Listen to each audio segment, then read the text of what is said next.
एका क्यूटच्या बेबी गर्लच्या लाईफमधला हा first cake बनवायचा चान्स मला मिळाला म्हणून मी खूप हॅपी होते. या कस्टमरचा कॉल मला दुपारी 1 वाजता आला आणि त्यांनी मला सांगितलं की माझ्या बेबीसाठी मला 1 मंथ्स बर्थडे केक हवे पाव kg मध्ये आणि मँगो फ्लेवरमध्ये.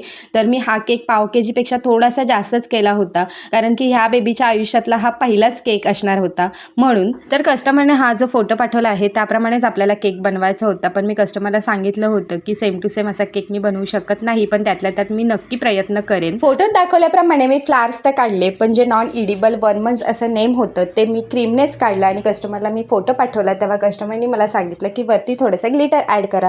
त्यामुळे त्याचप्रमाणे मी थोडंसं ग्लिटर ॲड केलं. मी स्क्रॅपरवर आधी नेम ट्राय केलं आणि मगच ते मी केकवर काढलेलं आहे. तर कस्टमरने सांगितल्याप्रमाणे आपण हा केक तयार केलेला आहे. हा केक कस्टमरला तर आवडला, तुम्हाला आवडला की नाही नक्की कमेंट करून सांगा. आणि ही आहे 1 मंथ्स बर्थडे गर्ल राधा. तर चला बाय.